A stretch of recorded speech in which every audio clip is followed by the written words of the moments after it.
I'm Nathan Judah. I'm here with Wolves reporter Tim Spiers. Excellent performance, 2-0, happy days.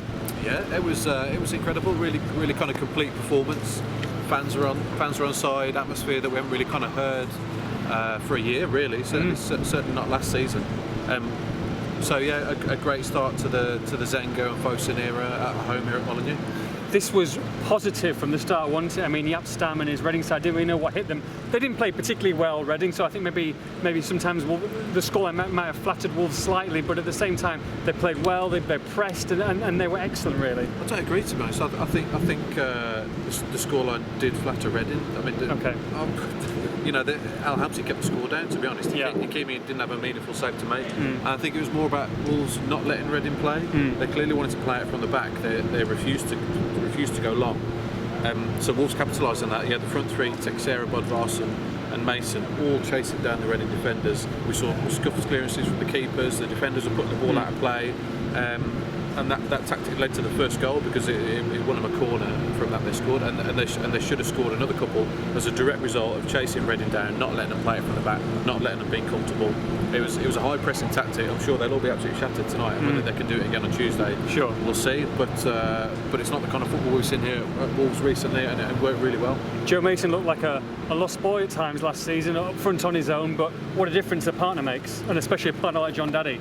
Yeah, I mean he was kind of out on the right, really, but it worked quite well. I mean, he's such a busy player, and it wasn't. It was the confidence. He looked more confident, didn't he, as a player? I thought, anyway. He did look more confident. You saw when he kind of cut inside for that one that he should have scored in the first half. You know, you could say he should have shot first time, but it was composure to bring it inside. He wanted the better angle for the finish, and then the keeper made a good save.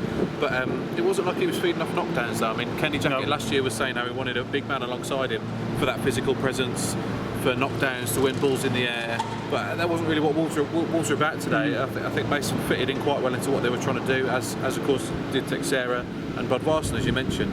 I mean, he was superb, to be honest. He's a cult hero in the making.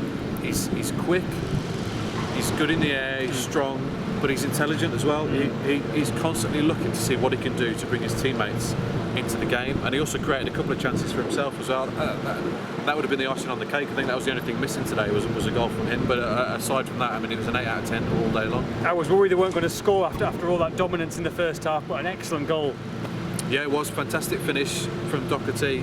He scored a couple of crackers last season, and he really hit it. He did, yeah. Struck it. He wasn't going to stop that. Al Hamsi had made a wonder save a minute earlier, but he was never saving that. Doherty made a quiet start in the first couple of games. Actually, didn't really seem like himself, but he was good today. He was pressing from the back as well. Well, like they all were.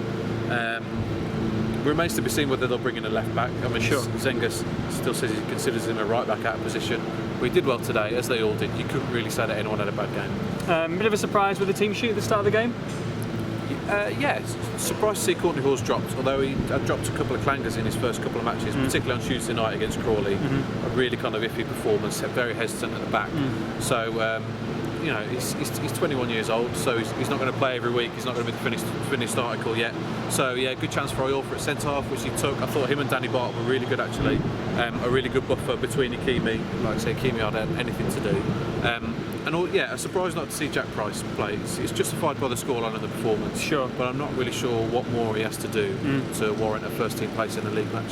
But at least if players are coming in, they're doing a good job, then they're carrying on. I mean, Conor Cody must be delighted to play 2 on the bounce. Yeah, and he was very solid at right back as well. I mean, it's not just about the 11, is it? And Zenga keeps saying this. He keeps talking about his project and how he wants his players to buy into their project, and that means not having a day off. They've had a day off since the day after the Swansea game. It means very hard work in training, taking on a lot of new ideas, but the players have bought into it so far. Now it's only August the 16th, so it's I think it's August 16th. It's August 16th. I don't know, but you've got a little bit of wool on your beard there. I'll just pick it out for you. There you go. It's cute. Dramatic. Cheers for that. All right. Welcome. It's the middle of August. Yeah. Just and so the proof will be kind of September, October, when the kind of the initial exuberance, the enthusiasm, that passion, that will to win that's got them through today. and got them a point at Rotherham. When that kind of wears off, Yeah. then it's purely down to quality and tactical nous and the managerial skills he's got. Then we'll see what they're made of. But I certainly think this kind of attitude will get them through the first few weeks. And you've got to say it's all positive so far. Can't knock it, and it could be a new signing on the way as well. We saw him kicking around Molineux today. We saw the Prince here today. Yeah, we're not sure exactly when. Well, not the Prince.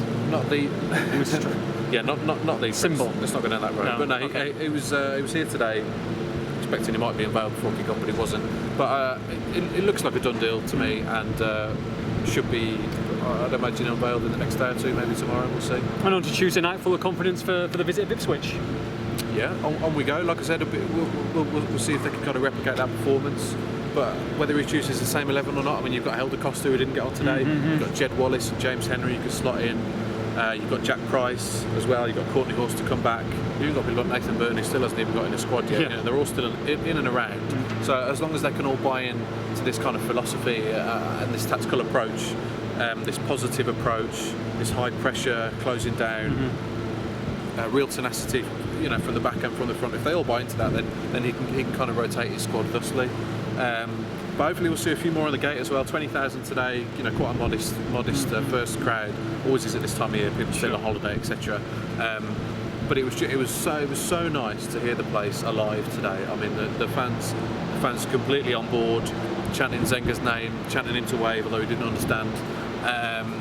And it was just great to hear the place as it was, and you know, kind of the team feeding off the fans and vice versa. Really, it's just really positive. So, you know, we look ahead to what should be a really good season on that evidence. Bring your clappers on Tuesday night. For all the post-match reaction on this one, make sure you log on to expressandstar.com.